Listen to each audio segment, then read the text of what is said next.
With so many options, why choose Arizona State University? For me, the only online option was ASU because of the quality. Their faculty was really involved with their students and care about your personal journey. The dedication to my personal development from my professors, that's been extremely valuable to me.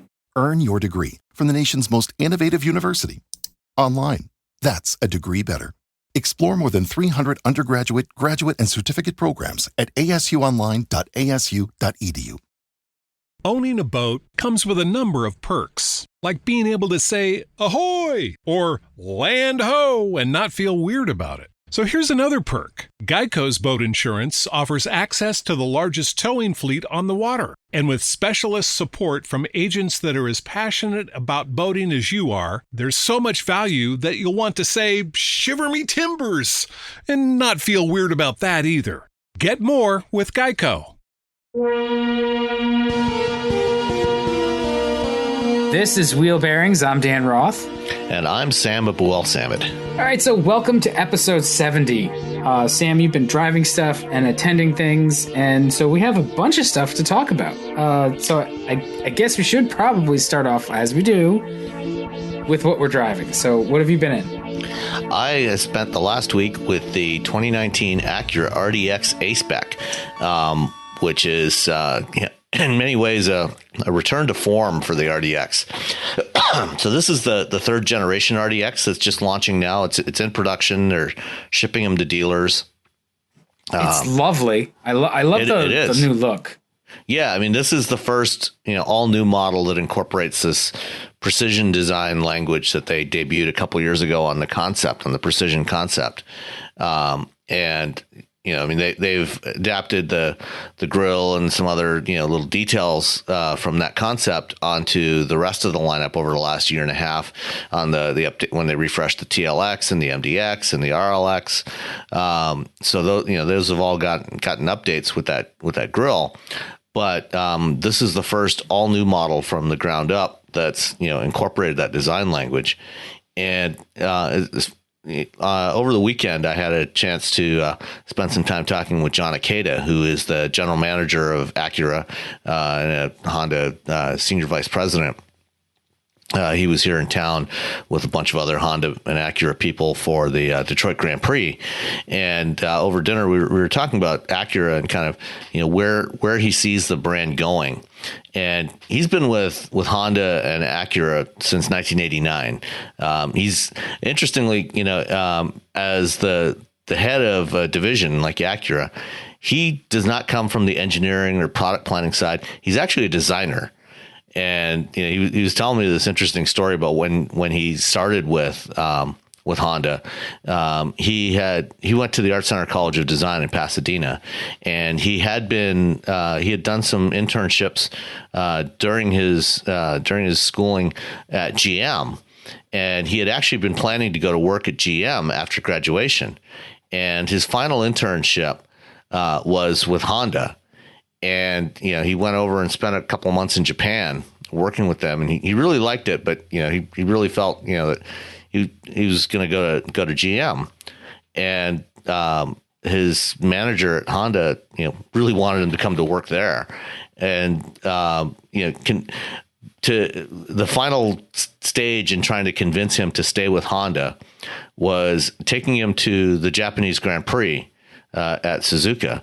This is 1989. This is when Honda and McLaren were at their prime in Formula One. Ayrton Senna was still driving for Honda.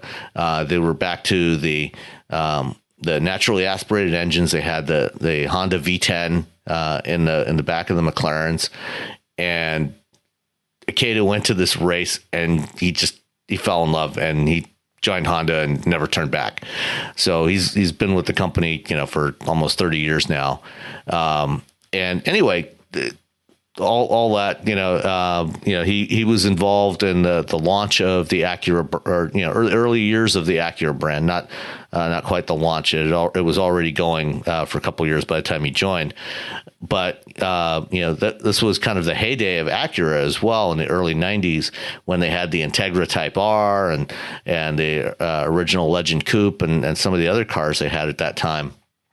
And so I asked him, it's like, where do you see Acura going? I mean, what's Acura's purpose? Because you and I have talked about this in the past, that Acura is kind of, didn't seem to really have a mission of its own, and he summed it up basically by saying, we now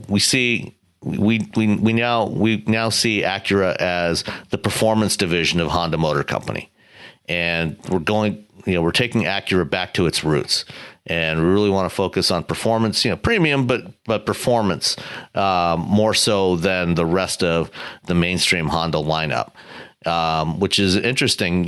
When you look at this RDX, when the original RDX came out, 11 or 12 years ago, it was a derivative of the CRV, but it was a more performance oriented model. It was one of the first Acuras to have the super handling all-wheel drive system, which is their torque vectoring all-wheel drive. It was a turbo too. It was on. It was a turbo 4-cylinder, a 2.3 liter turbo 4-cylinder, and the first time I drove one was actually at a racetrack. Back in 2008, Acura did this event at one of the local club racing tracks here in Michigan in Waterford Hills, and they had the whole lineup there, and we got to drive all the different Acura models of the time on this track. And it was so much fun to drive on the track because of the handling, the all-wheel drive system.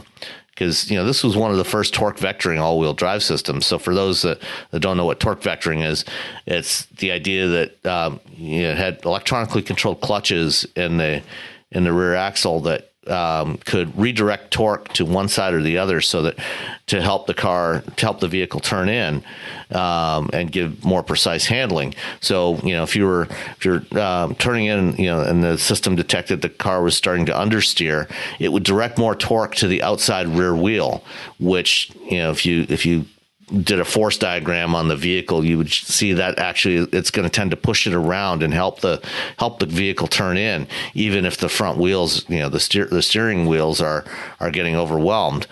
And when they went to the second generation RDX, they kind of lost some of that performance edge on it. They went from the Turbo 4 to the 3.5 liter V6, which is a nice engine, but it's not the same. It didn't have the torque vectoring anymore, and it was fine, but it didn't have that. Yeah, but so I always thought that they made those moves because they wanted to sell more, and so they made it actually less overtly sporty and somewhat more bland. Mm-hmm. And I never went back and looked at the sales figures to see whether that was successful or not to make it sell better. No. So now they're back to sport. Yeah. I mean, everybody just looked at it and said, yeah, okay, fine. What are you doing that's different from Lexus or Infiniti or anybody else? They're doing it the Acura way, which is the Honda way, which is an actual thing. Like, there is the Honda way. Yeah, I mean, it's not that there was anything fundamentally wrong with it. It just wasn't. It lost that edge. It wasn't as much fun as the original one. And so with this one, they, in some respects, they've gone back to the origins of the RDX. And you've got the latest generation of the super handling all-wheel drive, because it doesn't just vector the torque; it overdrives that rear axle. Yeah, and it also vectors front to rear as well as side to side. So it's a pretty sophisticated system, and they're back to a turbo 4-cylinder. Now it's now a 2-liter, and it's basically the engine from the Civic Type R, but it's only 275 horsepower versus the 306 in the Civic. Yeah, you'll never miss it. It's still plenty. You'll never miss in this that vehicle. Extra little bit. Yeah. But, it's got that, a little bit of that snarling sound of the Type R. It's a little more subdued than the Type R, for obvious reasons. But, you still have that sound in there. It sounds really good. It's got strong low end torque. Because it is a premium model in the U.S. market, of course, it only comes with an automatic transmission, but it's Honda's new 10-speed automatic, which is a pretty nice gearbox. It's got paddle shifters as standard equipment. It snaps off shifts pretty quickly. And one of Honda or Acura did a lot of interesting details with this car or with this utility, this crossover, in designing this thing. So, for example, like a lot of cars, you've got selectable drive modes, you've got, comfort and normal and sport plus. But on most cars or most vehicles, when you have those drive modes and you start the vehicle, it usually starts off either in normal or comfort. The RDX across the board on all the all-wheel drive, actually even the front-wheel drive ones, they all start off in sport mode by default. And then you can also switch it to Sport Plus, which tightens up the dampers and the steering and stuff. But it defaults only the to sport A-Spec, mode. or is that? No, that's all of them. That's across the board on all RDXs. Is that something that you can set the default mode to, and that's how it was set, or is it just like no, that's built in? No, that's the way it comes from the factory. So coming off the assembly line, every RDX defaults to sport mode when you start the engine. And then if you want normal or comfort mode, you have to switch it to that. See, they're a driver's brand. Yeah, absolutely. And like most Hondas and Acuras, it's got excellent seats in it. The seats are really comfortable and supportive. Nice thick rim steering wheel. And all the RDXs come standard with panoramic sunroof, which, if you like that, that's great. You don't have to pay extra for it. But there's also some other interesting little details, that, kind of add to the premium feel of this thing. Like, for example, if you have the air conditioning on and the fans are going, and if you press the voice button on the steering wheel to, do a voice command, as soon as you press the voice button, it automatically slows down the fan speed. So it ducks the fan noise. So it can better recognize you. And I love it when automakers do that. They're not the only one that does it. I forget off the top of my head. Yeah, this is the first one I've some noticed of them do too. it. Maybe it's not just with the voice command button, but it's with like when you are using the phone, it'll drop the fan speed down. So and that's like a nice feature. That's the things we can do now with serial communication. Yeah, but it's little details like that make you think, when you drive it, you realize, hey, these guys, thought of all those details. It's like they actually tried to use the cool. Yeah. Another, it's a little detail, but I found it actually very useful. The A-Spec has heated and cooled seats in the front. And, most of the time, with the seat heaters or coolers, you have to, manually, trigger those. If it's a hot day and you want to have that ventilation in the seats, you have to press the button to do that and set the speed that you want. There on the RDX, there's actually an auto button for that. So if you have the auto button pressed, based on the ambient temperature, it will automatically turn on the seat coolers or the heaters if it's cold out. We've talked before about Chrysler vehicles, for the heated seats and steering wheel, when the temperature drops below 40 degrees, it automatically turns those on. Which is nice, but they don't have cooled seats as well. And, Acura is doing that, with both the heating and the cooling, in addition to the normal climate control system. So again, just a nice little detail. It's not a big thing, but it's one of those thoughtful things that makes you, that would, I think, make you be more willing to spend extra, for an RDX versus a CRV. Driving this thing, it was really fun to drive. I got to drive it briefly the week before at the Mama Spring Rally in Wisconsin. But this was the first time that I got to spend an extended period of time with it. And it was also the first time I got to spend an extended time with their new interface system for their infotainment, which is this absolute position touchpad. Rather than have a rotary control knob like, a lot of other premium brands have, and rather than have, the sort of relative touchpad that Lexus uses, which is more like what you have on your computer, with a relative touchpad, your cursor will be on the screen somewhere. Never where you need it. Regardless of exactly, but regardless of where you touch the touchpad, the cursor will move from whatever point it's at. So if the cursor's in the middle of your screen and you touch the touchpad in the upper right-hand corner, and then, if you try to sweep to the right, to the edge, you'll only have a little bit of space to move it. Or, if you swipe to the left, it'll move left, but it'll still stay in the center of the screen unless you move up or down. With this absolute touchpad, basically every point on the touchpad mirrors the same positions, the corresponding positions on the touch screen. So if you touch the upper right corner of the touchpad, whatever's in the upper right of the screen, so it's not a touch screen, it's just a standard display. If you touch the upper right corner of the touchpad, it highlights whatever's in the upper right corner of the screen. Similarly, top left, bottom left, middle, wherever. So, it gives you, once you get used to it, because it is a little different from using a normal touchpad, but once you get used to it, it's actually quite intuitive, and I think it works really well. There's no haptic feedback. There's a mechanical click, to actually trigger a control. So you put your finger on the touchpad and it highlights wherever you're touching, and then just press down, to select that. And the system works well. It was good. One downside, because of this new control interface, at launch, the RDX has support for Apple CarPlay, but it does not yet have support for Android Auto, because the Android Auto software from Google doesn't have drivers that support this kind of control interface yet.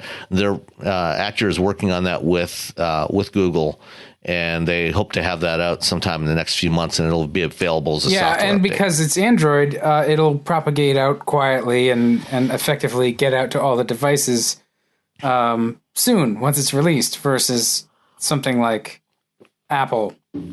Well, that's something. It'll actually. It won't go to the phone. It's not something that will go to your phone. It'll go to directly to the vehicle. Okay. Yeah, because it's a driver that's in the head unit. Require a trip to the dealer. No, it should be available as an OTA update.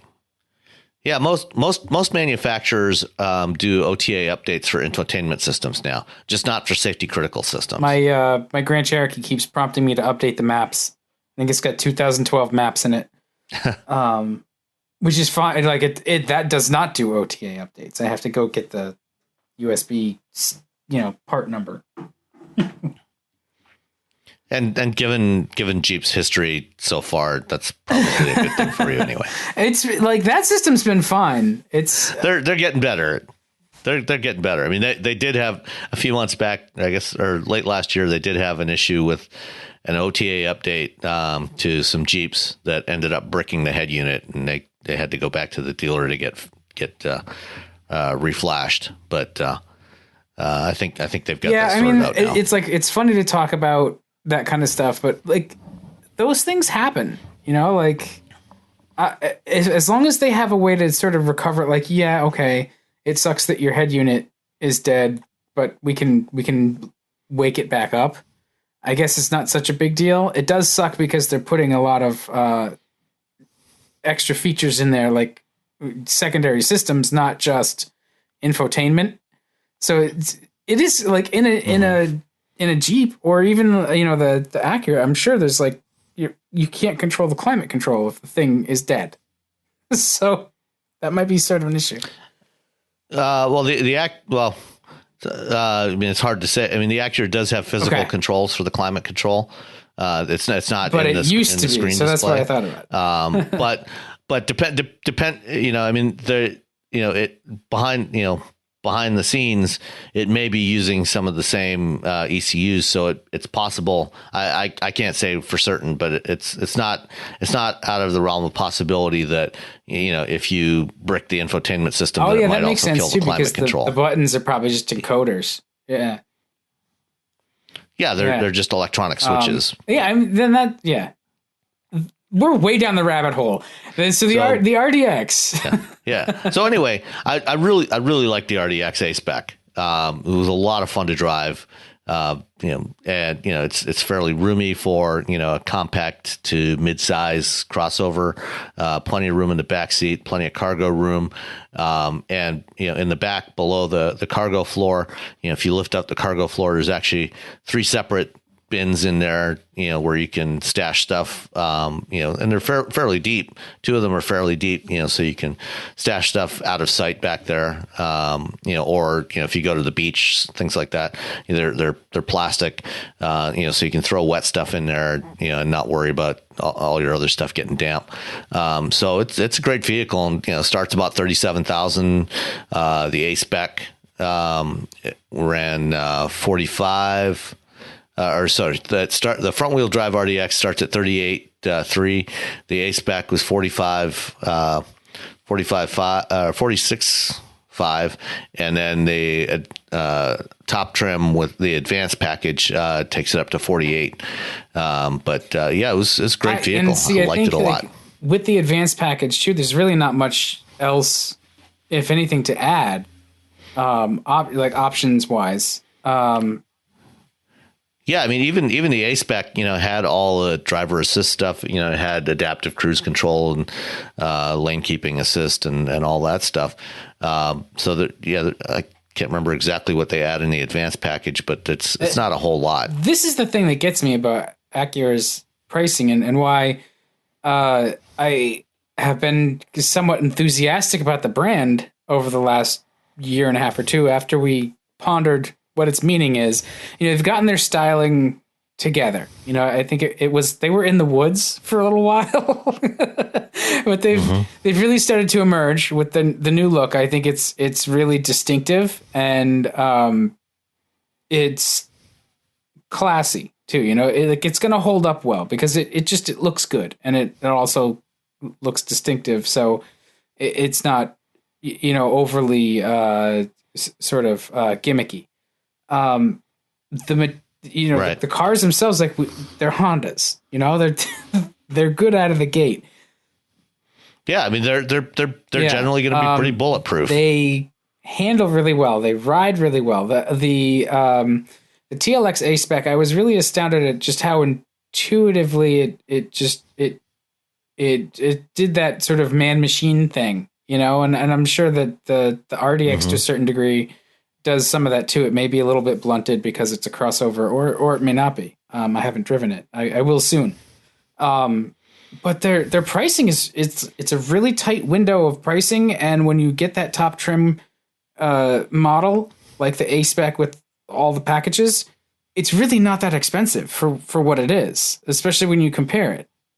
Yeah, I mean, if in its segment, among premium utilities, I mean, if you compare it to, a BMW X3 or a Mercedes GLC, it's even a loaded RDX is going to be quite a bit more affordable, and I think right, and that's generally the other more thing fun I was to drive. Say is I would rather have the Acura at this point. BMW and Mercedes, they're doing very well. But they're building cars that are less engaging than they used to be. So, right.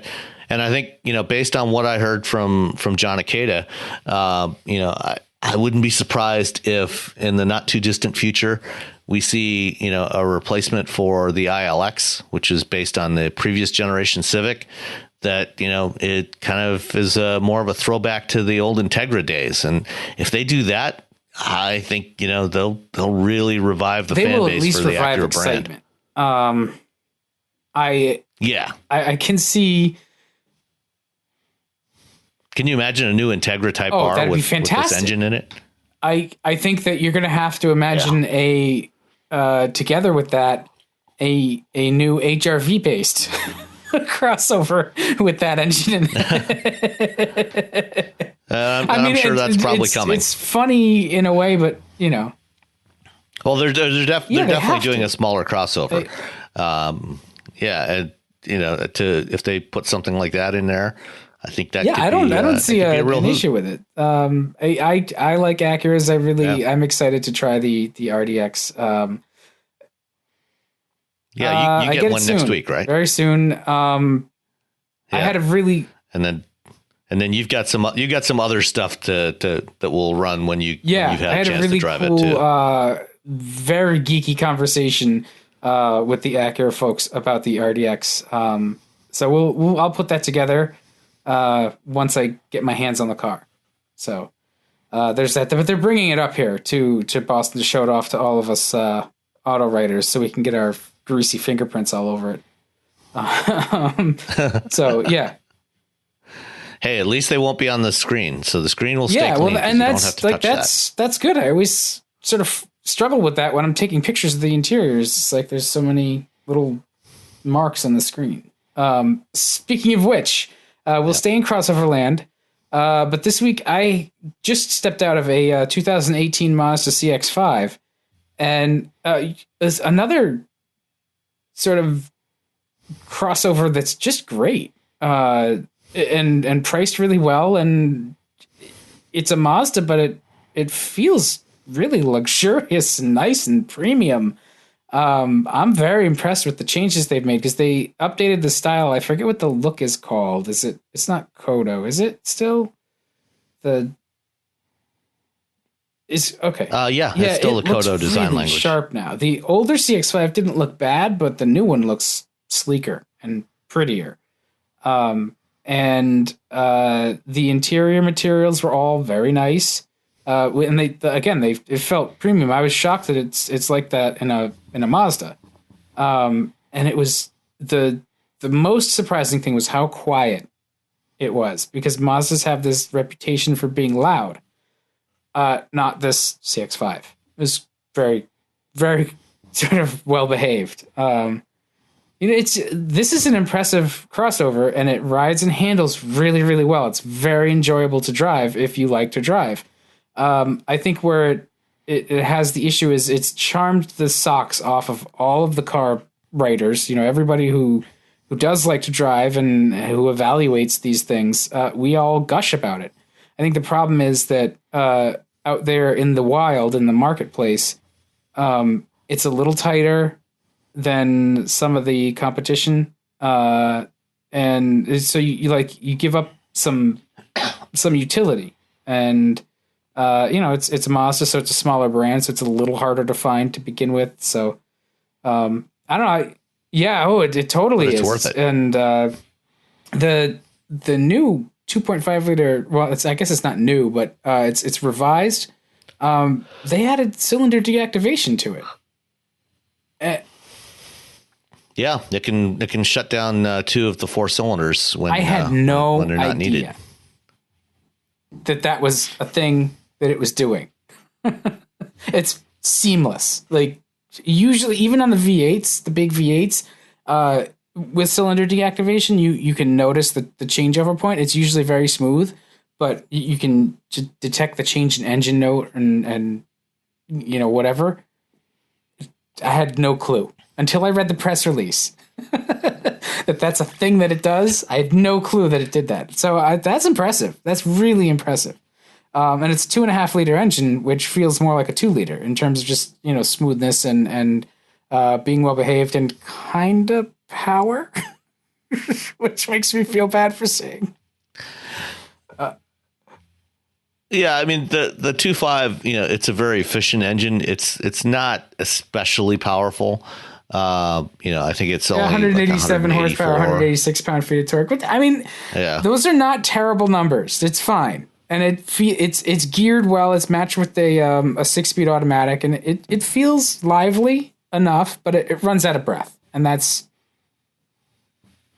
Yeah, I mean what Mazda needs to do now, and I'm fairly confident that they'll probably do it, when they do the mid-cycle refresh on the CX-5, is add the 2.5 liter turbo that they just added to the 6, the mid-size sedan, for this year. And, I drove the Mazda 6 turbo at Road America, and that's a fantastic engine. 250 horsepower and 310 foot-pounds of torque. Yeah. I think if you drop that in the CX-5, you'd be talking some serious fun. Yeah, they have really, the last 5 I drove, it was a few years ago now. But it didn't it didn't impress me like this. It was nice, it was fun, but it wasn't anywhere near as premium as this one felt. So I guess that's what I'm stuck on. It's just like Mazda is trying to define its own niche, I think, within the marketplace as a smaller automaker.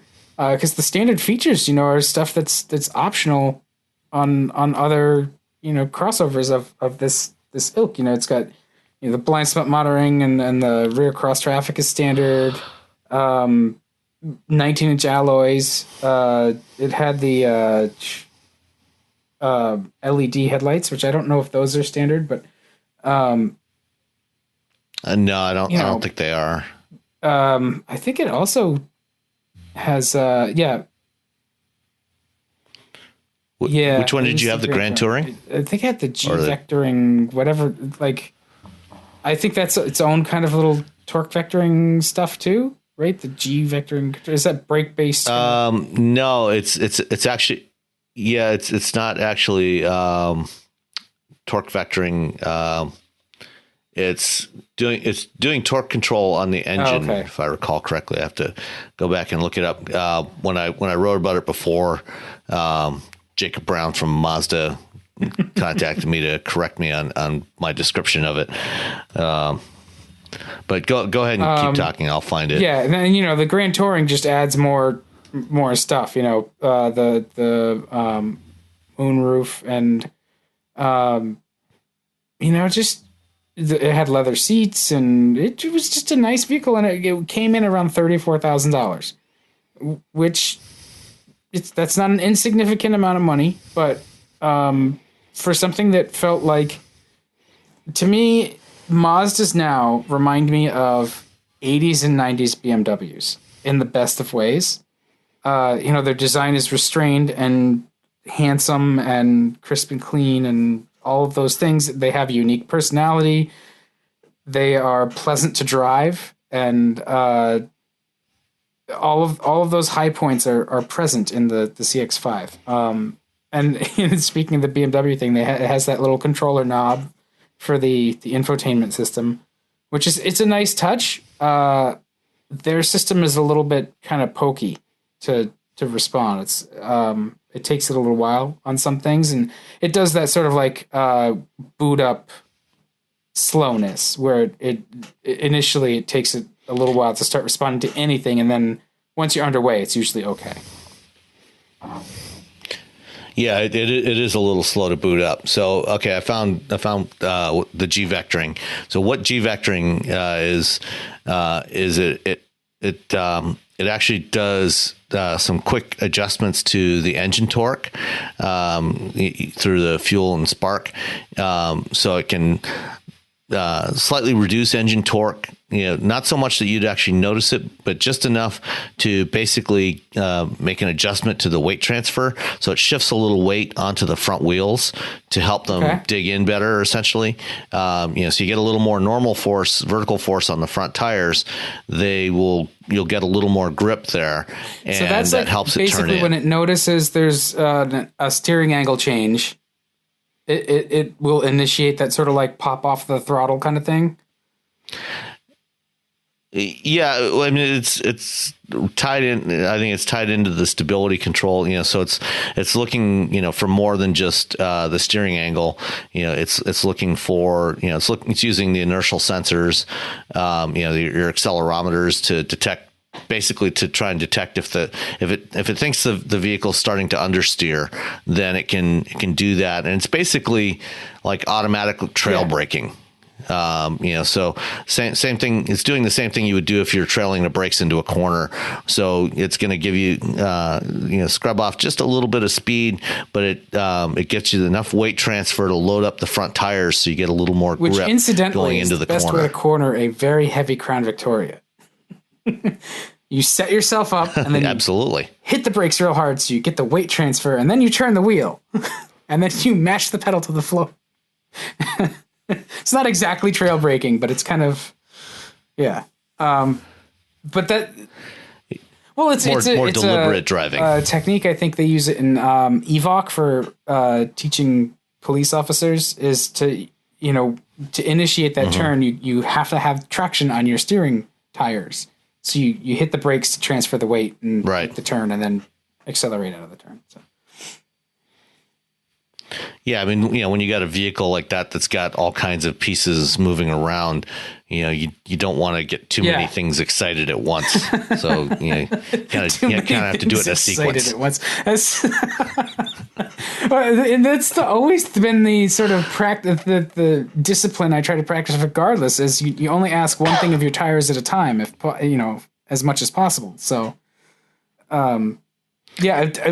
whatever they do though with the CX-5, it's lovely to drive. I really like it. It's a vehicle that has matured quite a bit. My only concern with it is that it's just not going to resonate with buyers who mindlessly buy stuff like the RAV4 because they want a white one instead of a blue one, and they want the monthly payment, and they don't really care. Yeah, it's a shame. I mean, whenever anyone asks me, about what they should buy, one of my default answers is, if there's a relevant Mazda that fits into what they're looking for, is one of the Mazdas. And, particularly, if they're looking at a compact crossover, mainstream compact crossover, the CX-5 is a great choice. It's got great driving dynamics. It looks good. It's got a really nice interior. It's a great place to spend time. The phrase that they're using, I think, across all of Mazda vehicles now is Jimba Ete. I probably murdered the pronunciation because I don't speak Japanese, but it's basically the concept the horse and the rider are one. And so like all of that mumbo jumbo or that stuff that you write off as mumbo jumbo for like selling cars and introducing new models, like it really seems to ring true with the CX-5. And my initial sort of thought like, oh, okay, so it's going to have that it factor for a driver, but you're going to give up something. It's going to be tight in terms of the back seat. It wasn't really that bad. I think it was absolutely competitive. And even the cargo area, again, absolutely competitive for its class. Probably not the smallest, probably not the biggest, right in there. So if you choose it, it's livable. I put the bikes in it, and we went off, me and my 10-year-old, we went off and rode for a while with it, and that was fine. The 60/40 seat worked, and we had a couple of bikes inside. I didn't have to figure out how to put a roof rack on it or anything like that. So, in terms of a vehicle that fits a lifestyle, which is certainly what a crossover is, yeah, it does really well. And it has some unique stuff that you're not gonna find anywhere else. Even just the whole Skyactiv philosophy. It drives differently than any other vehicle in the class in a good way. So, no, they didn't pay us. It's just, I think it's really been an impressive update, and it's moved to sort of the top of my suggestion list, just because it is so pleasant to drive. It's so pleasant to be in. And I think it's priced really well for what it is. And it has racked up a bunch of awards too. So, yay for Mazda. All right. So let's move on. Let's see. We mentioned OTA updates. Tesla did an OTA brake update. I wrote a story about it, and that's all we're going to say. I'll throw a link in the show notes, but we don't need to talk about Tesla anymore this week. I have one question, and it's not really Tesla. Yeah. But it's, do you think if another automaker were to release a similar kind of OTA update for their braking system, they would have been crucified by everybody? Because it seems it's reckless, in my opinion. It's just like doubly reckless, right? Yes. Like releasing it without absolutely, the best braking performance you can have is reckless, and then it's also doubly reckless to just update it OTA. But I think if GM were to do this with, say, like the Camaro, put new brake software in there, they could probably also improve performance by a similarly impressive margin, right? Or like No, really? Probably not. Because I think, if you're able to get, nearly 20 feet of stopping distance from 60 miles an hour, with just a software update to the ABS software, you had something fundamentally wrong in there to begin with. So, I think I've never seen another manufacturer, put out, something, that performs that poorly to begin with, or actually more importantly, performs that inconsistently, in braking. And that was the real problem with these cars, is that the braking performance was very inconsistent. And, they would sometimes get, competitive stopping distances, and other times it would be much longer.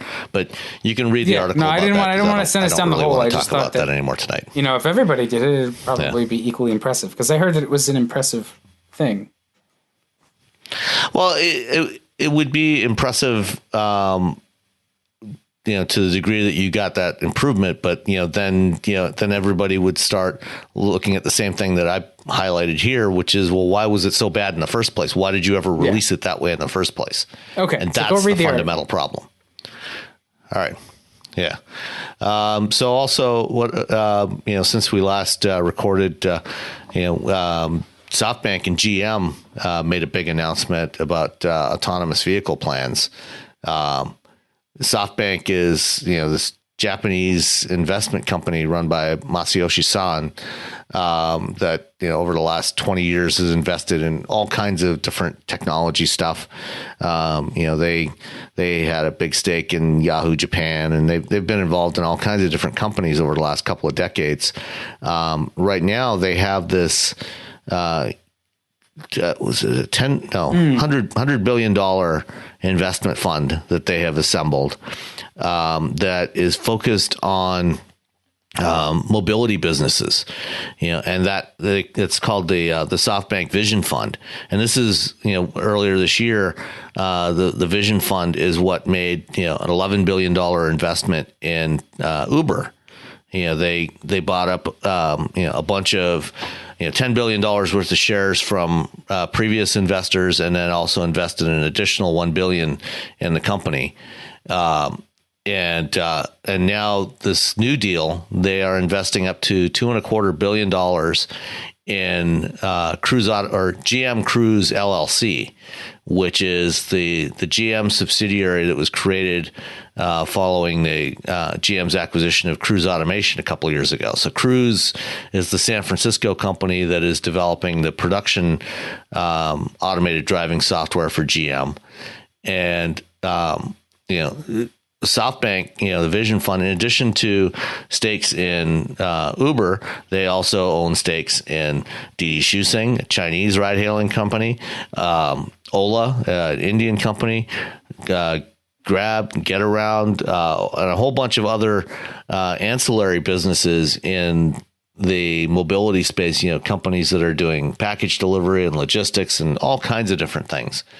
And so, they're buying up to I think a 19% stake in the subsidiary of GM, GM Cruise, and GM's getting this, up to $2 billion. I think the first tranche of money is about $1 billion, and then depending on how things go, it could be another $1.25 billion over the next couple of years. And I think it's an interesting deal because with all of these other mobility businesses that SoftBank is involved with in a lot of different markets, it has the potential. This is the first investment in a company that's actually making vehicles and creating the technology, and not the driving learning technology. how to make vehicles as it goes too, right? Like they know how to make the car, right? Yeah, I mean you've got an established automaker, and they've got the division that's developing their production automated driving software, and I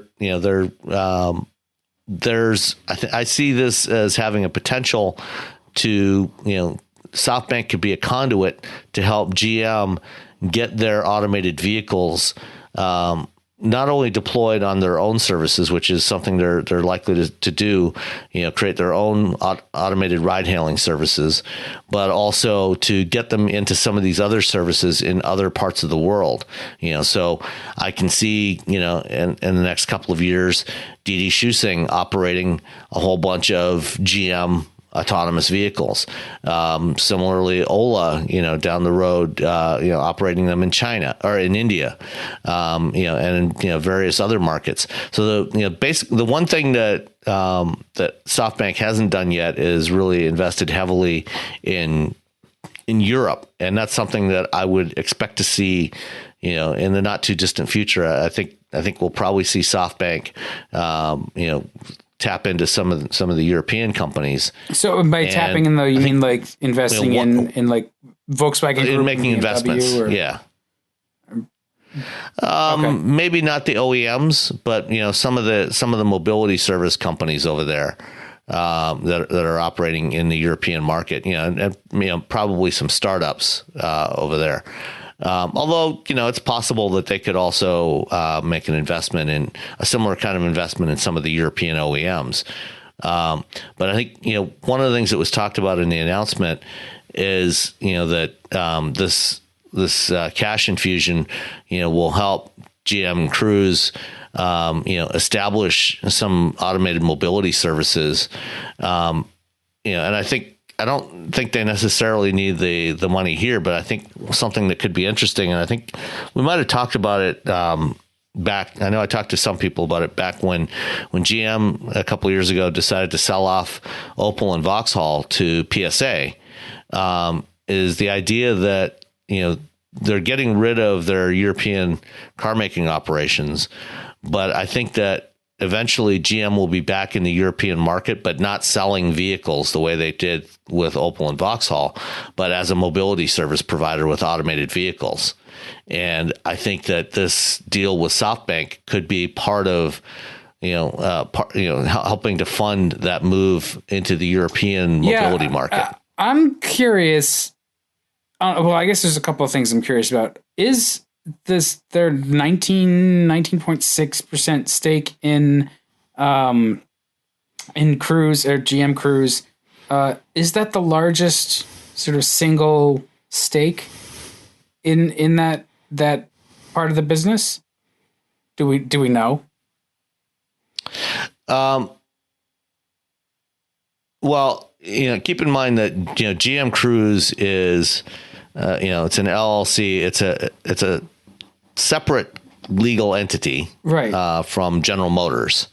So SoftBank is not getting a stake of General Motors. They're getting a stake of this other company that previously General Motors was the 100% owner of. They owned 100% of the shares in GM Cruise LLC. Well, maybe they did. Actually, it's not entirely clear because they don't actually break that out. It's possible that it's actually more of a deal that's more similar to Ford's arrangement with Argo AI.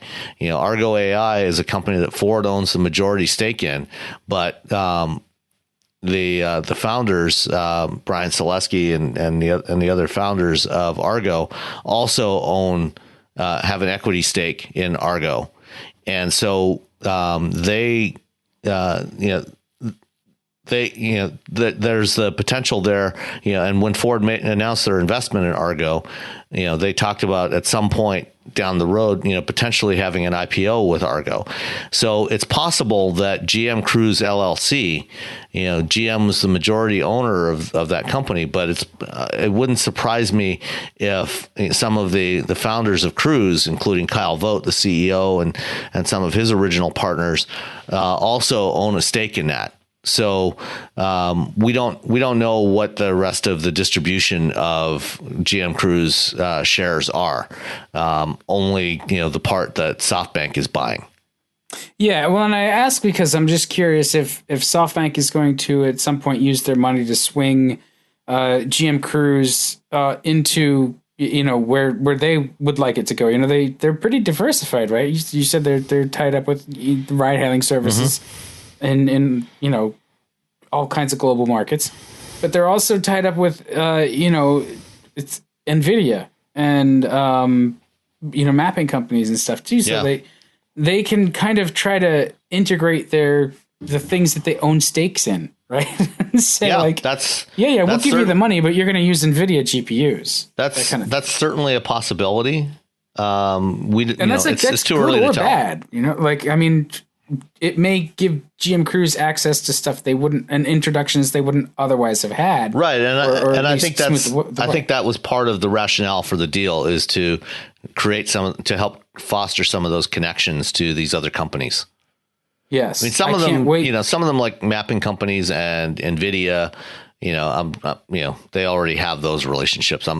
I would be shocked if GM is not using some NVIDIA GPUs in their automated driving stack. But beyond that, some of the smaller companies are where I think there's the potential to create these new connections. Yeah. I can't wait for all of the press releases that talk of synergies. Synergies. Always synergies. Yeah. Dan Ammon said the GM was really excited because they share GM's view of how automated vehicle technology will change the world. I'm just like, what exactly is GM's view of how automated technology will change the world? That it will lead to zero emissions and zero fatalities and zero congestion. That's bullshit. Like, what was if you do the math even now, like, there's like a 1-to-1 ratio between Uber rides where they're carrying a passenger and they're deadheading.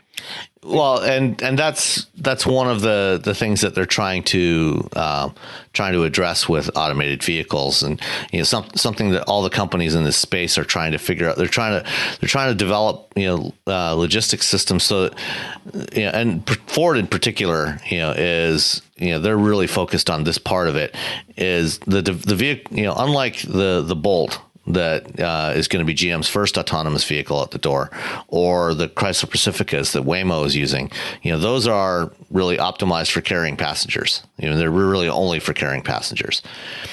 What Ford is developing is a vehicle that is going to be flexible to be used for carrying passengers, carrying cargo, carrying packages, delivering food, so that what they're trying to do is avoid deadheading. They want to have as many trips as many of the miles that those vehicles cover be revenue generating miles as possible.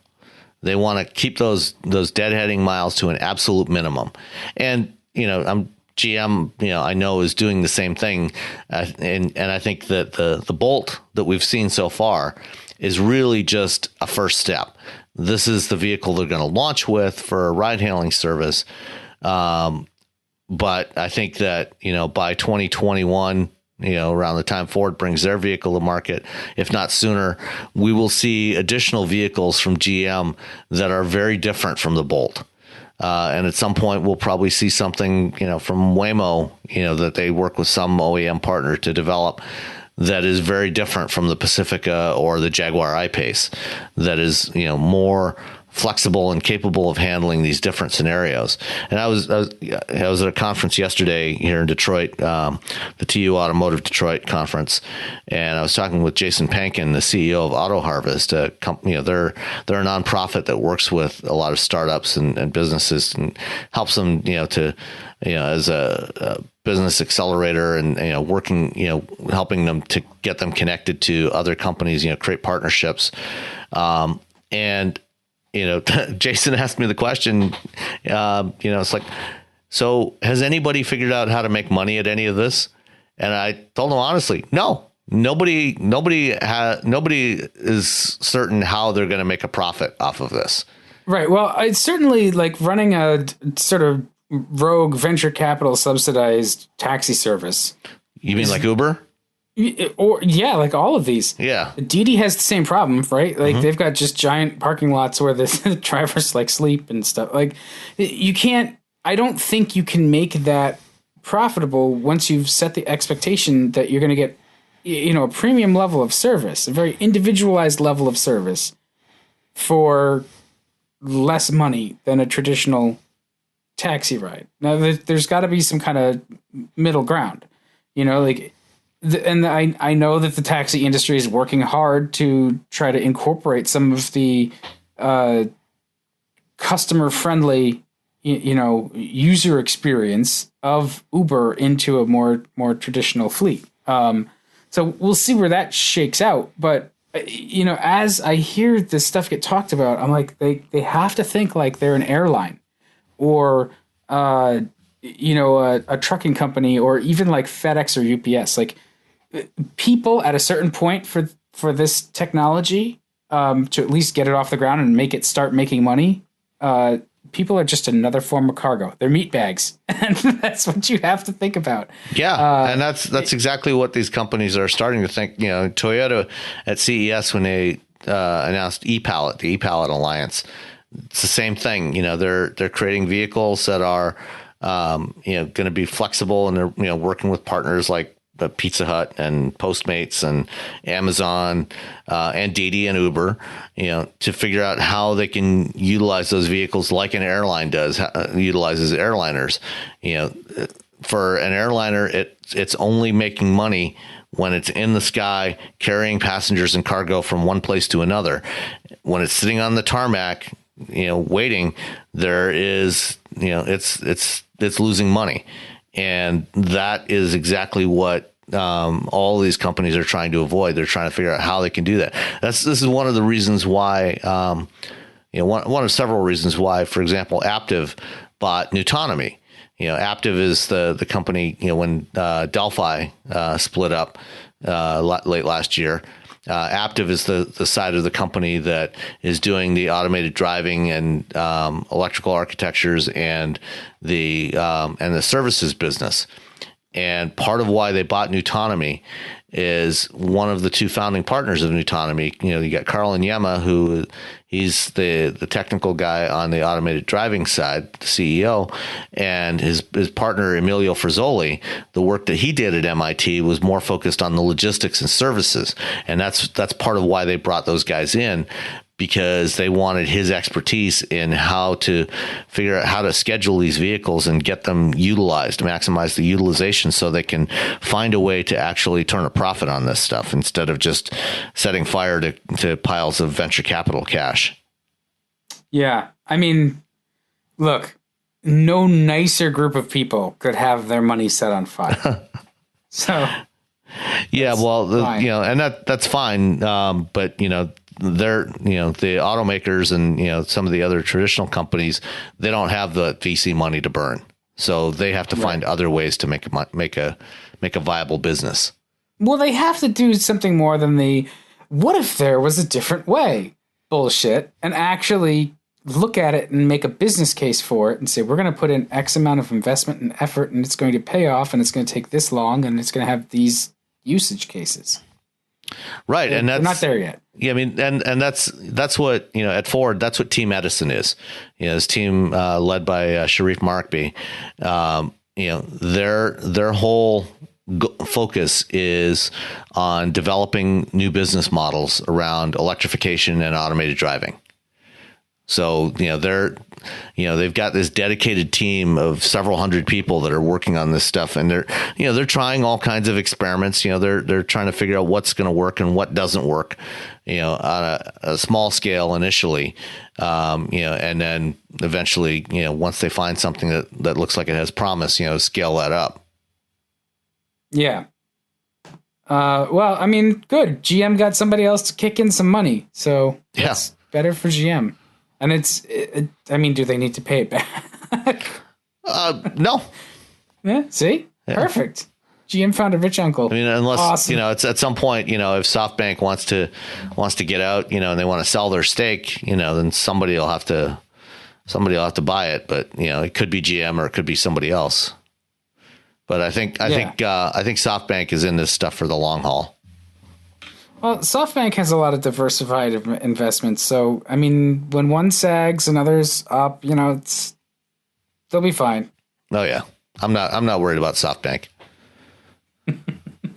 All right, well let's jump on to the next topic. Why don't we dive into the FCA stuff and leave the Veloster for next week?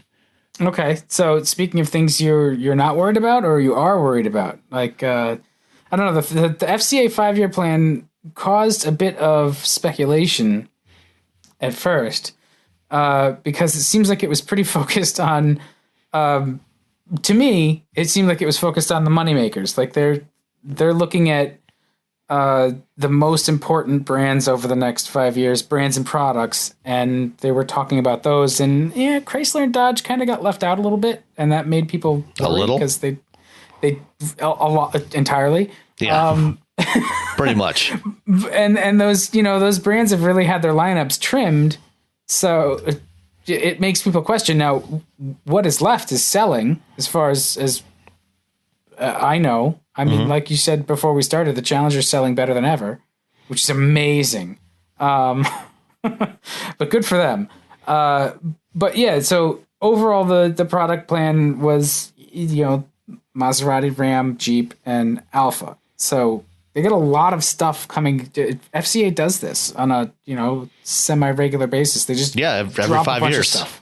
Yeah, kind of. And then they're like, well, here's where we're going to go. And then we're totally not going to do any of this.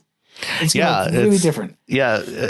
Ever since FCA, ever since it became FCA with, the combination of Fiat and Chrysler after Chrysler's bankruptcy in 2009, every few years, Sergio Marchionne has had this day-long event where they basically lay out the company's plan for the next 5 years, which it's unusual in that they're one of the few companies that lays out such a detailed product plan for the world to see. Of this is what we intend to do for the next 5 years, and then they don't follow it. Well, no, they do. I mean, they've done most of it. I mean, they're when you're talking about 5 years, plans are going to change. Well, especially in a volatile business like car making. Yeah. So the first one of these led by Marchionne was in 2009. It was an all day thing in Auburn Hills. And then they did it again in 2014. And now they did it again last Friday. And what's interesting this time is it's the last one that Sergio is going to be involved with because he's retiring next year. He's turning 65 and he said he's retiring. They haven't announced who's going to replace him yet. But they did this one in Italy, and the first half of the day was spent going through the brands. Each of the brands, they did this presentation, going through the product plan and what they intend to do. And as you mentioned, they did not say anything about Chrysler or Dodge or Fiat for that matter. The two brands that are in the company name were not mentioned in any of this discussion. They've said, the brands are not going away anytime soon. Fiat or Dodge and Chrysler are going to basically be, North America market brands. They're not going to be global brands. And they will get some product going forward, although it's not clear yet what that product will be other than Pacifica hybrids to sell to Waymo for Chrysler. Yeah. But my assumption is that the Dodge and Chrysler and Fiat, Fiat's kind of a global brand, but the Dodge and Chrysler stuff is going to be based on the platforms and stuff that they develop for the actual global brands. It's not going to be sort of a standalone island. I think that's a reasonable assumption. The other possibility is that they just keep tweaking what they have, which is not beyond the realm of possibility. Are you ready for the 2025 Dodge Challenger Demon SRT Dart GTS? Hey, I mean, I think they still have a couple of vehicles that they haven't put the Hellcat engine into. So, they should Hellcat everything. Yeah. I want a Hellcat Pacifica with it mounted in the middle. You never know. You never know. Hey, look, it's got stow and go. It can probably take the engine too. Yeah. So why don't we go through the brands that they did talk about? Okay. Which, as you said, they're global brands, and also importantly, some of them are premium brands. So these are the brands that are actually making FCA the most money. And so which one you want to start with? Let's go in alphabetical order. Let's start with Alfa. Okay. So Alfa Romeo, in the 2014 product plan, they talked about, introducing 7 models and having 700,000 sales by now annually. Sergio apologized that they overreached. They couldn't quite manage that. They're currently at about 140,000 sales, and their projection now is to try to get to 400,000 by 2022. Well, but 140,000 for Alfa that's better than I thought it would be. Yeah, and that's global. So it's not certainly. And well, even the 700,000 number was not just for North America. That was a global volume, which for the Alfa brand, when they started this, they were, about 60 or 70,000 units a year, I think. Globally, that's not good. Yeah. So, they've grown it quite a bit, but they still have a ways to go. So they talked about, some of the, the successes they've had, with the Giulia and the Stelvio, and, the 4C, even though it's very low volume, it's very well regarded for what it is. And so, going forward, the models are going to add, first up, they're going to do long wheelbase versions of the Giulia and Stelvio, which will probably be primarily for the Chinese market, because the Chinese market likes long wheelbase versions of cars, because, a lot of, especially premium models, because people buy those and they often, they want to be driven around. They pay a driver to drive them and they sit in the back. So they like that extra leg room. Yeah, I don't think here in the States I would kick a long wheelbase Giulia or Stelvio out of the garage either. I think that might be nice to have. Yeah, it depends how they execute it. So it's possible, yeah. So I mean, we may well get those, particularly the Stelvio here, maybe not the Giulia. Yeah. And then in addition to that, they're getting a compact crossover, a new Giulietta, which is the compact car that they sell in Europe. They're dropping the Mito, the Me Too, which is their. Oh, they still make that? They still make it, yeah, but they don't sell very many of them. So that's going away. That's not going to get replaced. So the Giulietta and a compact crossover. They're also getting a larger 3-row crossover, and from an enthusiast standpoint, the really exciting news was that they're going to launch a new GTV coupe and bring back the 8C, revive the 8C brand, which, the last 8C we got, was kind of the car that sort of relaunched Alfa Romeo, a decade ago. It was a limited production, only 100 units of the 8C Competizione coupe, which was just this gorgeous coupe, 2-seater coupe, and very low volume, very expensive, and this time they're doing something entirely different with the 8C. It's going to be a mid-engine sports car, bigger than the 4C, with it's going to be a hybrid. Similar. It sounds like it's going to be similar in concept to the NSX, with electrified front axle, twin turbo mid-engine, and more than 700 horsepower, and 0 to 60 in under 3 seconds. Do you think it'll have a Hellcat? No. That's too bad. I do not believe they will put a Hellcat in an Alfa Romeo. That's a damn shame. Yeah. Well, it's a twin turbo. It's not supercharged. So, more likely it'll be a twin turbo. Well, let's see. Since it's a hybrid, it could actually be the Quadrifoglio V6, the 2.9 liter V6, because that's that's 500 horsepower, and then you add electrification, another 200 horsepower is pretty easy. Yeah, I mean, that's not a combo that sucks. Nope. Yeah, that'd be okay.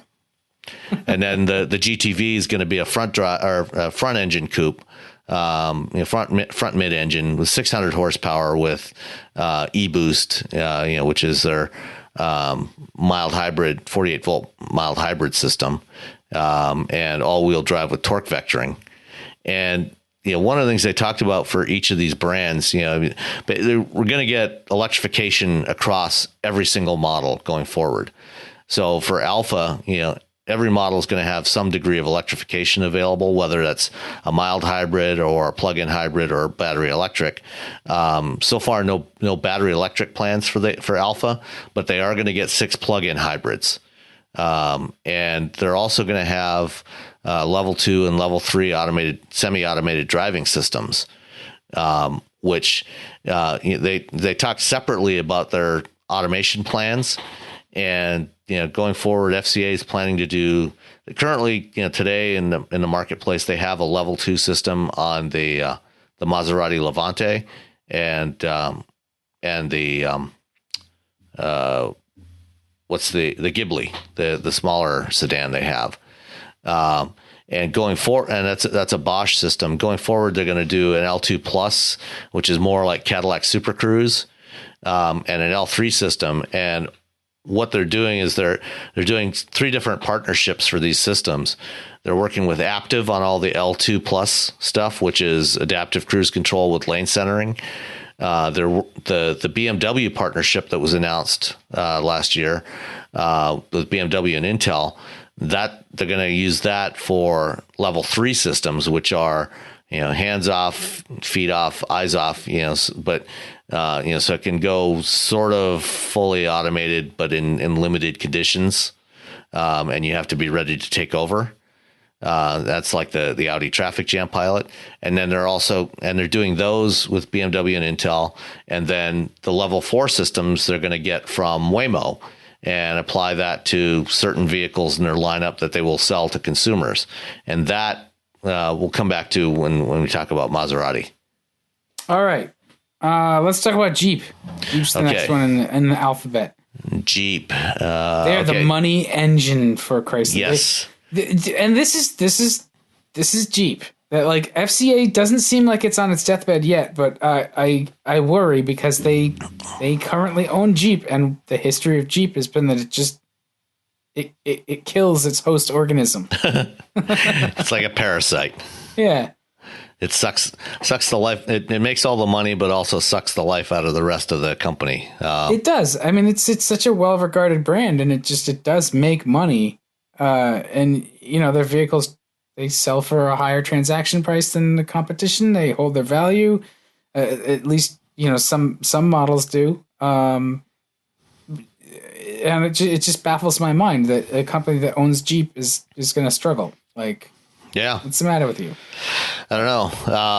But yeah, Jeep's going to be adding a bunch more models to their lineup, many of which we won't see here in North America. But they're going to have over the next 5 years, or between now and 2022. So I guess the next 4 years, they're going to have 2 new product launches a year.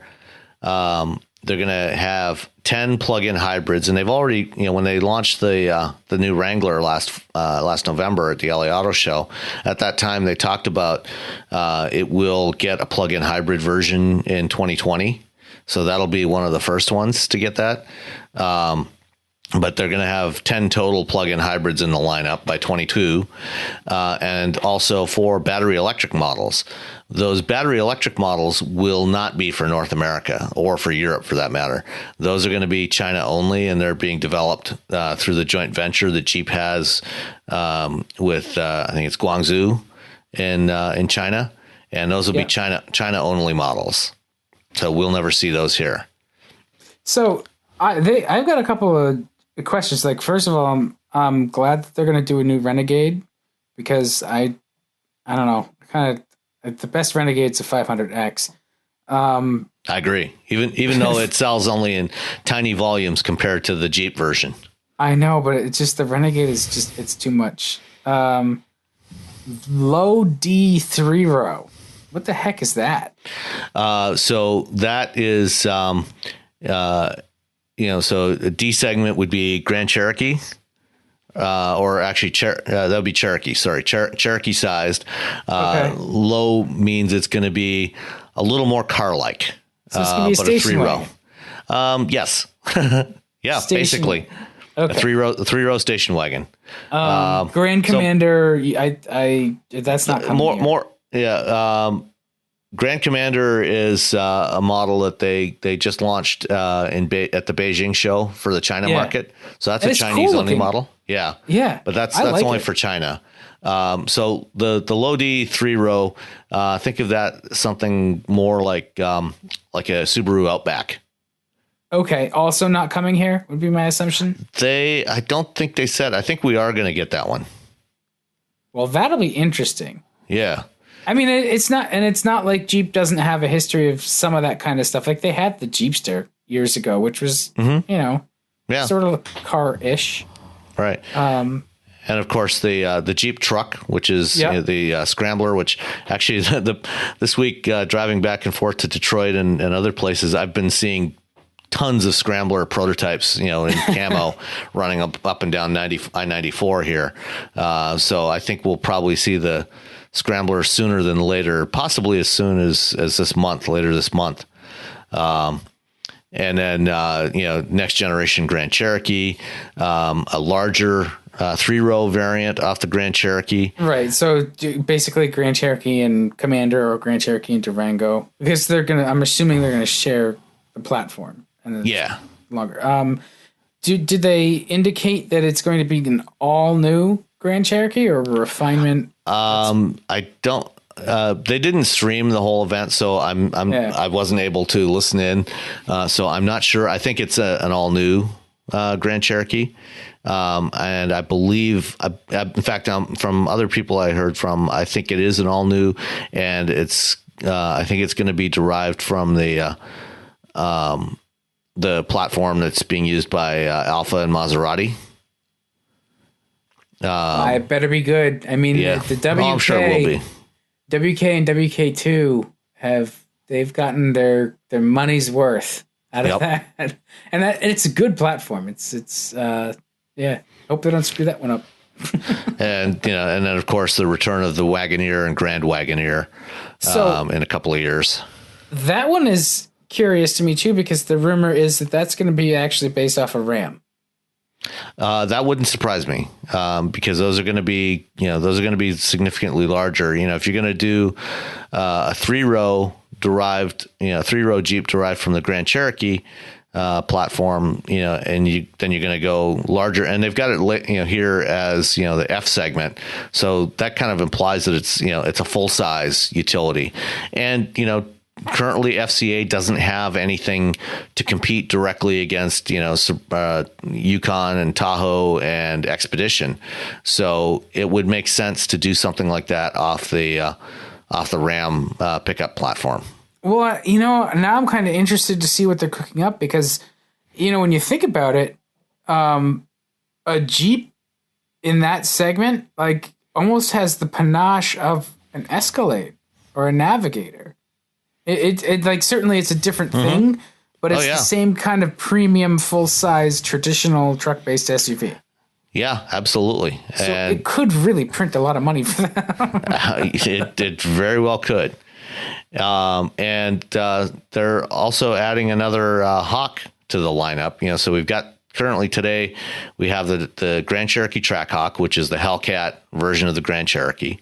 We have Trail Hawks of variants of all of the current Jeep models, which are the off-road variants, and they're going to be adding the Desert Hawk, which is at least the images that they showed were based on the Cherokee.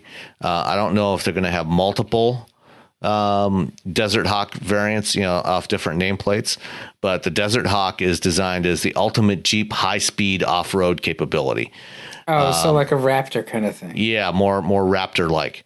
And, so they showed an image, of this thing, running through sand dunes, and it looks like something that's targeted at the Middle East market.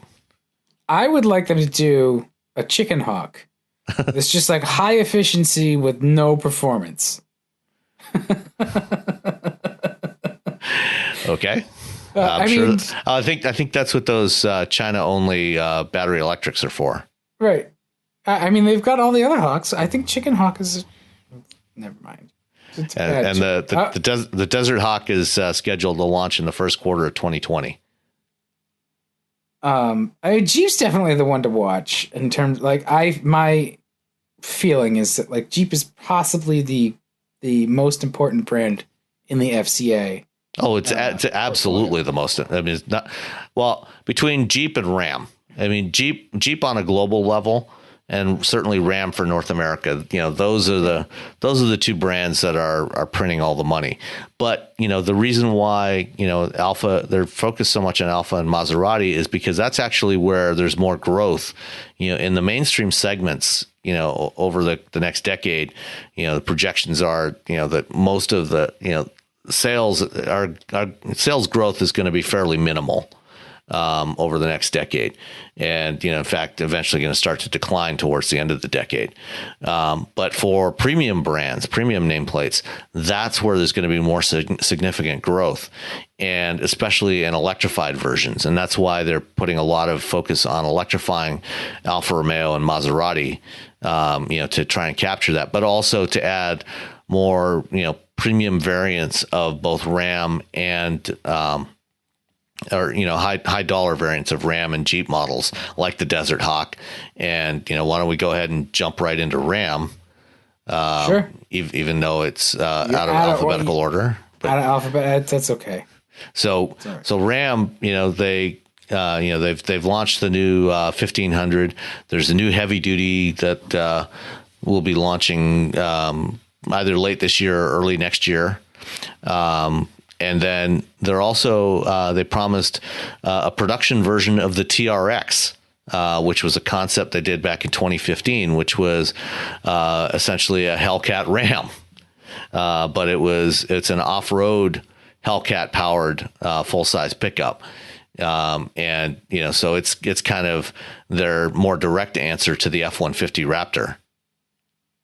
Yeah. Then, so again, that should do.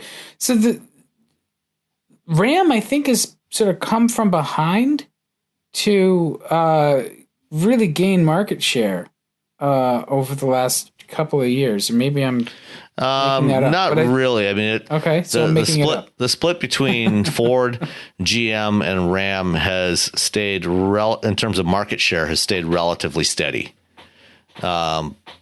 You know, but they are expecting to see some more growth in market share from Ram over the next couple of years because of some of the new products they've got coming. Yeah, well, they just redid the truck, and it's really, really good. So yeah, that will play into it as well. Right. And so, you know, the truck, you know, we've got mild hybrid versions of the truck. There's also going to be a plug-in hybrid coming of the 1500. We're getting level 2 automation added to the 1500, the heavy duty, and the new all new ProMaster City, the small van, which competes with the Transit Connect. And then there will be an updated version of the big ProMaster vans as well coming.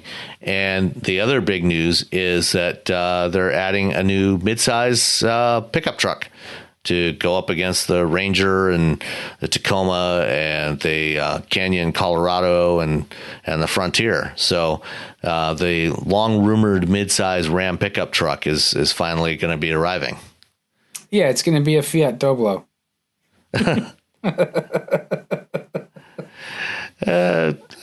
Maybe not. Or, well, I mean, it might be the Fiat Toro, right? So the Doblo is the little, like, the Doblo is the ProMaster, right? With just like a flat bed in the back. No, it's ProMaster City. I think that. Yeah, I think that the Doblo is just the ProMaster, whatever the ProMaster City is as a Fiat vehicle in Europe.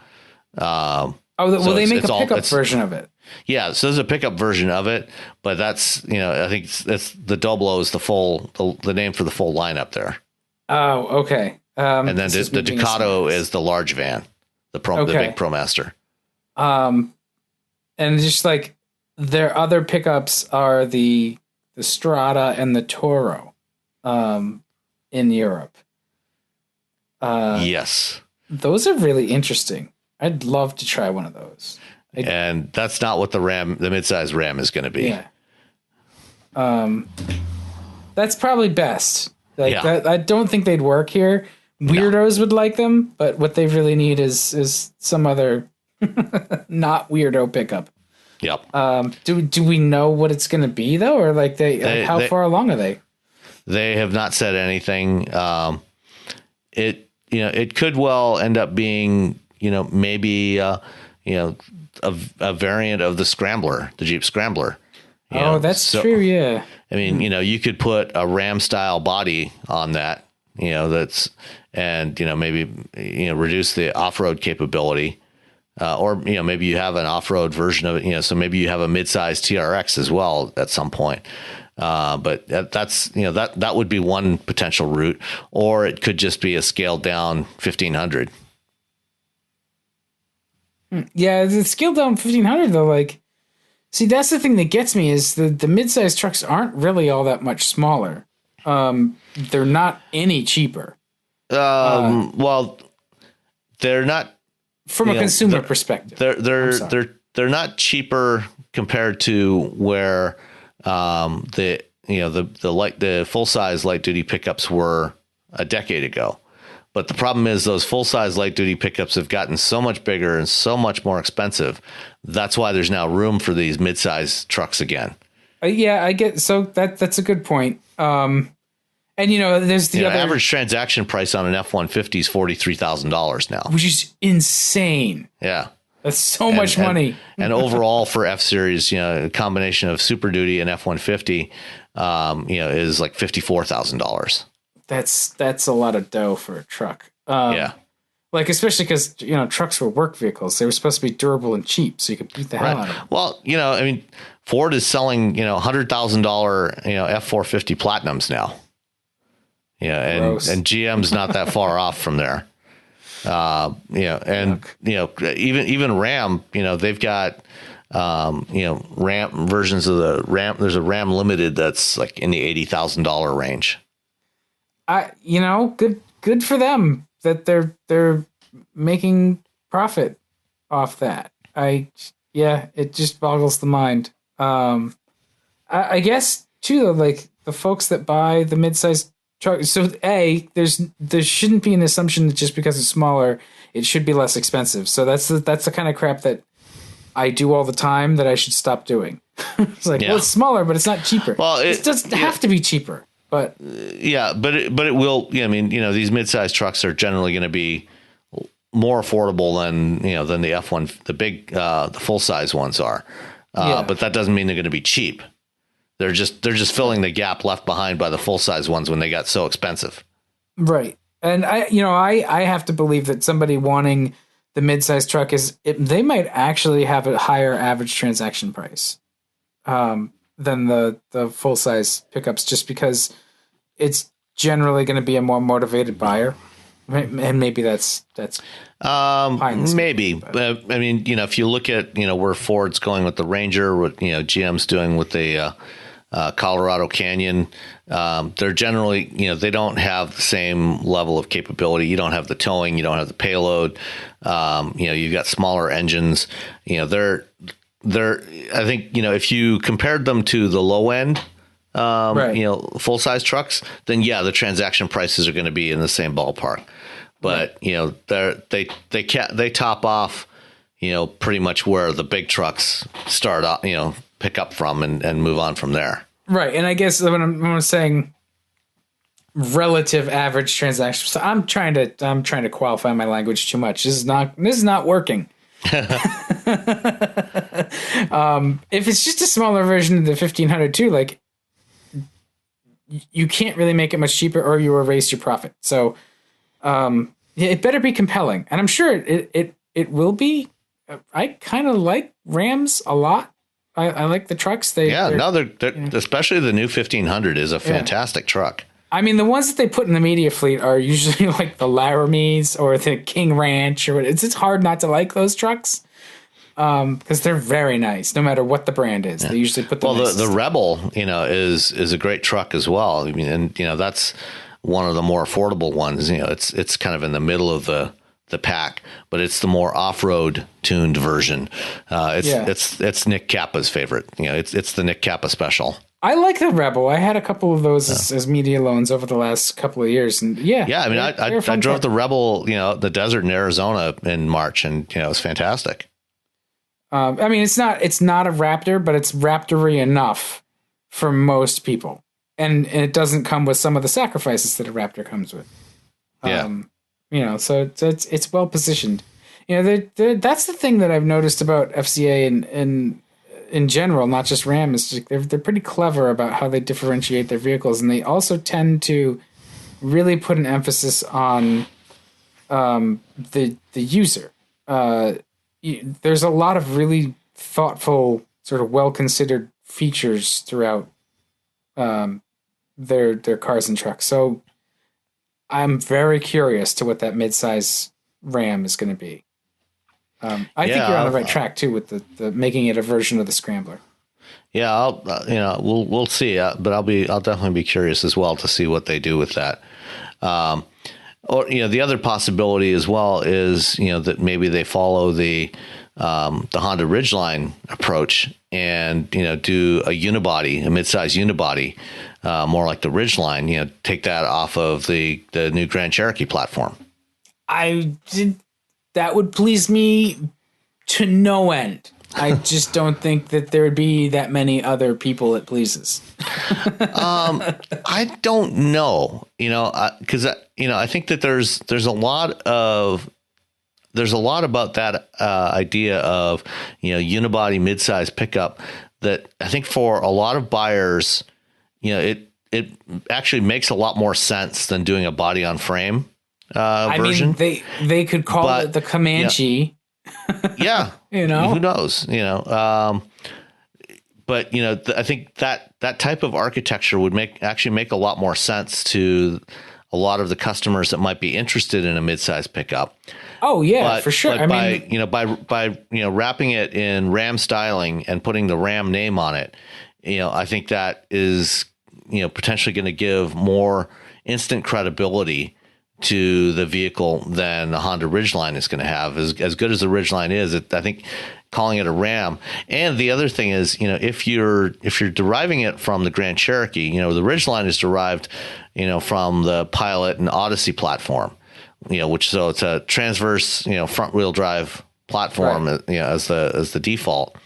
If you're taking it off a Grand Cherokee platform, it's a unibody, but it's also longitudinal, rear drive / all-wheel drive. And so in that case, it's likely to have better towing capability, maybe better payload capability. And certainly, we've seen what Jeep can do with towing on the Grand Cherokee. So imagine a pickup truck off that platform, basically a Durango pickup truck. I mean, it has merit for sure. And I think that, Ridgeline definitely proves it's proof of concept. That's a very good truck for a lot of people who buy other trucks that aren't as good. So if Jeep can do it and sort of erase some of that stigma that you mentioned, well, it would be a Ram, not a Jeep. That's what I mean. I'm sorry. If they could do it and make it a Ram, because Ram has that sort of legitimacy, that truck legitimacy. Right. And, it would give them kind of a unique proposition in that whole midsize segment. So you've got the Ridgeline, representing that front drive transverse engine architecture. You've got, everybody else, the Ranger, the Colorado Canyon, the Tacoma, the Frontier off of traditional rear drive body on frame designs. And, so that would give FCA something completely unique in that segment that might give the, better than the best of the other two worlds. Yeah. I mean, look, unibody pickups and you could put a Hellcat in it. You could absolutely. You could call it the Dakota Trackhawk. Yeah. Okay. Why not? What could possibly go wrong? You know what? I'm completely down with it. Look, I mean, unibody pickups have been a thing throughout the history. I mean, Ford had the F100 back in the day, and then there was certainly the Comanche, where it was basically, it was unibody, and they I mean, it was that XJ Cherokee with a Oh, well, actually, there was a Comanche before that off the older Cherokee. Yeah, the SJs, but the Comanche, the XJ based one, it was I think it was the MJ, because it was slightly different. They welded up some boxed sections to sort of form a frame where it needed it to have that body cab transition. But overall, it was basically like two unibody sections joined together. It was very clever. And I think the genesis for that was the Gremlin based Jeep Cowboy, I think. I don't even remember that. It was a concept car. I don't think they ever made any of it, but it's an interesting story that I wrote up and then never published. So maybe one of these days. What are you waiting for? I was trying to get permission to use the pictures. Oh, here it is. And so the AMC Cowboy concept is as American as an eagle eating a hot dog. It's not jalopnik. Yeah, of course it is. It was basically like that was the prototype for the XJ or MJ, the Comanche. They basically worked out how to do that body in bed sort of transition with boxed sections, unibody. So we're totally all right. up. So let's finish up with Maserati. So in the Maserati presentation, they focused on this whole thing I mentioned about the premium segments growing faster than mainstream. Yeah, are they going to make any cars that aren't ugly though? All their cars are ugly. So the projection is that over the next 5 years, mainstream brands are going to grow by 10% globally. Premium brands are going to grow by 19%. And of course, the utilities versus cars, 22% versus 5% growth globally.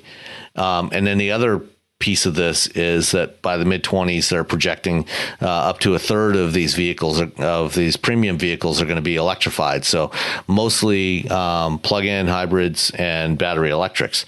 So that's kind of where they're planning to take Maserati. Is more utilities and electrification across the board. And Maserati, I think their global sales last year were somewhere around 60 or 70,000 units. And they want to grow that significantly. So, the first piece of that, a couple of years ago, we saw the Alfieri concept, which, everybody assumed was eventually going to be a replacement for the extremely old, but still quite gorgeous Gran Turismo. Oh, you think it's gorgeous? Okay. I always liked it. I'm just you know what it is? I get hung up on the Quattroporte that looks like some sort of like weird Buick concept. I still like the Gran Turismo. But it's finally going to get replaced by the Alfieri. I mean, the Alfieri looks like a coupe. So you're basically saying it's not going to be a coupe like that. Actually, a coupe and a convertible. They're doing both. Okay. It's going to have a plug-in hybrid powertrain with electric all-wheel drive, so an electric drive front axle. They're active aero, and they're claiming 0 to 60 in under 2 seconds. So, they're going for Tesla territory with this thing. I mean, okay, yeah. Why not? Yeah, and then it wouldn't be 2018 in the car business if you weren't adding another SUV to your lineup, and so they've got the Levante now, which is on the larger side, and they're going to add a mid-sized utility, something closer in size to like an Acura RDX, and it too will have a plug-in hybrid powertrain, and they're aiming for best-in-class lightweight platforms, 50-50 weight distribution, et cetera, et cetera. And then, they're going to have replacements for the Quattroporte and the Levante as well over the next 5 years, which also will get plug-in hybrid powertrains. So basically plug-in hybrids across the board for Maserati. And then the other thing is, I mentioned earlier that they announced that they're working with Waymo. They're going to be working with Waymo to incorporate Waymo's technology into vehicles for retail sale, because Waymo is not planning to sell vehicles to consumers. They're just going to operate mobility services. FCA wants to sell some level 4 vehicles to consumers, but that's technology that's going to be so expensive that, you're never going to sell that in a mainstream vehicle. But I think, if they end up doing this, it'll probably be on a Maserati, maybe an Alfa, but more likely just on Maseratis, where you get some level 4 automated systems that are, capable of fully automated driving and under certain limited conditions. These are all things that work really well, and I think that those buyers, Maserati buyers, they buy that stuff. I think there is some of that crossover with the Tesla buyer, where they're there for the gadgets and they're there for the quote unquote autopilot. That's that niche. So I don't see none of that is a wrong move. I think. I still just like Maserati. They want to grow it, and that's cool. Right now, I think that part of the allure is that it's still kind of a niche. It's rare to see a Maserati, even around here in Boston, where there's a lot of them. Yeah, no, they are still pretty rare, but I think there's still plenty of room for some growth there. While keeping them comparatively rare. Yeah, and I guess too that's the thing is like, don't you want stuff that you like to be popular? Yeah, sort of, but not too popular, right? So you got to find that right balance. So by 22, FCA aims to have 4 plug-in hybrids and 8 plug-in hybrid models in the Maserati lineup and 4 battery electric vehicles. So they're gonna do battery electric versions of the updated Ghibli, the new Levante, the Quattroporte, and the Alfieri. I would drive an electric Maserati. You're saying electrified though, right? So it's not like full. No, both. They're going to do plug-in hybrids, but they're also going to do full battery electric versions. Right. You said that. Yeah. And their target is to hit 100,000 units globally by 2022, which we'll see. I wouldn't put money on that one, but really? You never know. I was going to say, that doesn't seem like it's that hard, especially maybe they may not be able to grow it in the U.S. much at all, but they should be able to grow it in China and India. Yeah, I mean, China, when they bring out some BEVs, that's definitely a possibility. There could be some significant market for the battery electric ones in China. Yeah, China has a lot of cities that have a lot of people that aren't the flagship cities that have even more people. So yeah, I think and all the automakers are looking there for growth anyway, because that's where all the people are, the people with the money. Yeah. Oh, and they also they had some interesting little details with about their upcoming battery electric models. They're all going to be 3-motor all-wheel drive systems with torque vectoring. So 2 front motors, 1 rear motor, and then they're using 800 volt battery technology, which should give significantly more power, and will be interesting, if these things ever crash and you have to try to unplug it. Does that make smaller batteries at 800 volts? No, but what you can do, if you have higher voltage, you need less current, which means that you can use thinner cables, thinner wiring, and that reduces the weight. Right. So as you increase the voltage, at the same power levels, you have less current, and that reduces both weight and cost, because copper is expensive and heavy. And so, the less of that you can use, the better. Right. But like at a certain point too, like Ohm's law isn't magic. Like, to make the car move. Heresy. It's all magic. It's like the motors draw the current. How do you tell the motor, like, no, you don't need the current. You don't need that many amps. Well, if you've got enough voltage, you don't need as many amps to get the same amount of power.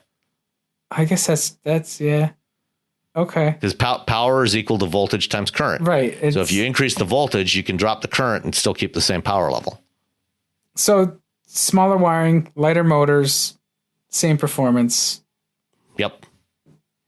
Or in this case, it says over 50% more power. So super interesting problems for first responders. Yeah. Oh yeah. Well, maybe it's like maybe it's like a static shock, right? Like, yeah, the voltage is like really high, but there's no current there. So I've been shocked with 100,000 volts and like a milliamp or two. Did you touch the spark plug on your lawnmower?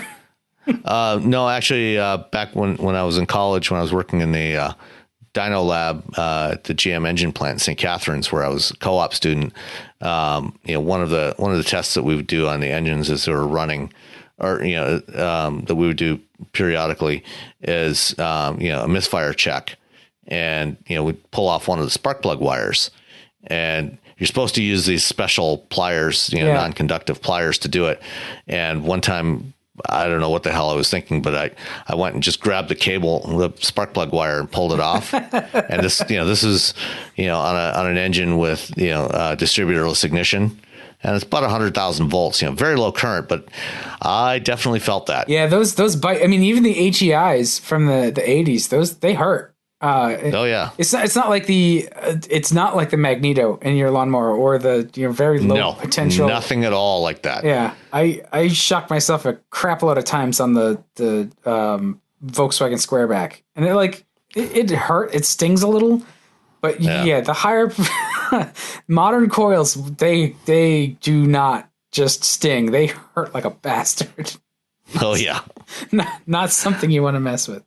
But this is a mere 800 volts, so what could go wrong? Yeah, right? I mean, that's true, but it's got a lot of storage as well, so it's not just like a pulse of 800 volts. It's like lots of 800 volts.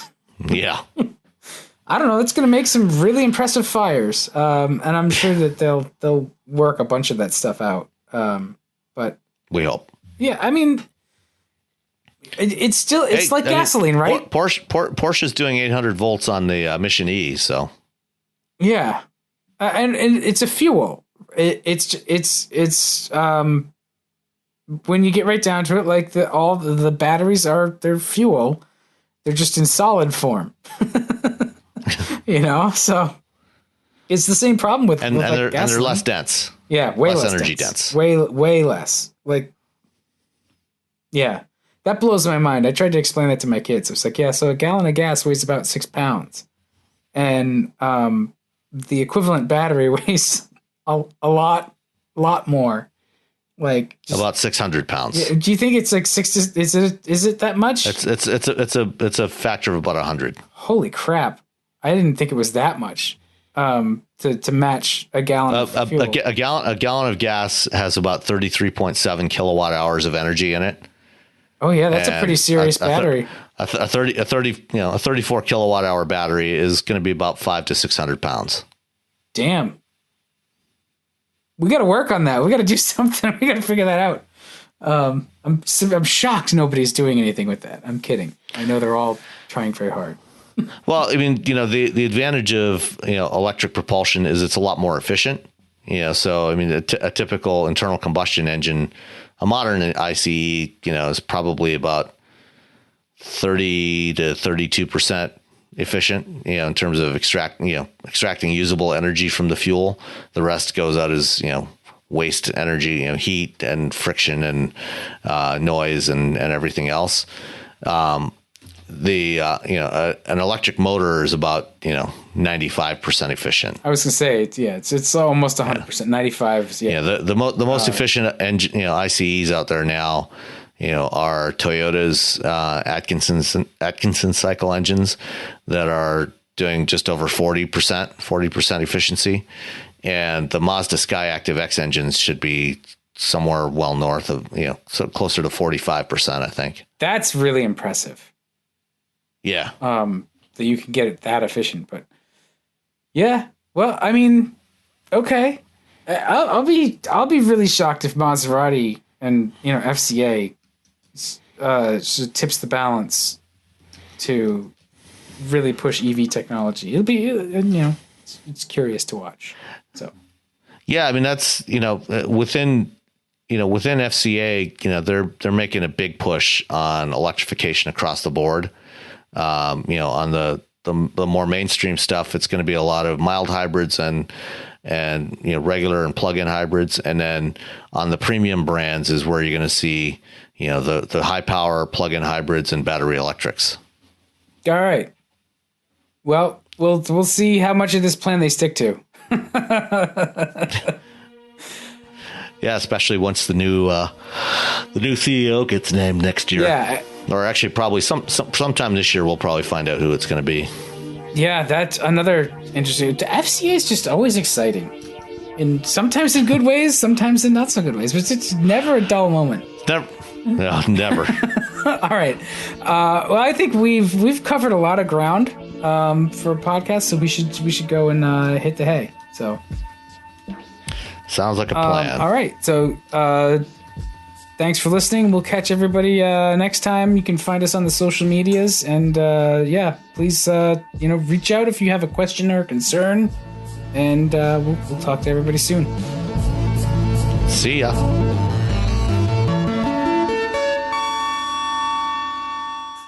Owning a boat comes with a number of perks, like being able to fling your favorite fishing rod around. And here's another perk. Geico's boat insurance covers your boat and your belongings. And with specialist support from agents that are as passionate about boating as you are, there's so much value that you'll want to high-five someone. But not while you're holding your fishing rod. That's a prized possession. So hold on tight with both hands and keep it covered through boat insurance. Get more with Geico.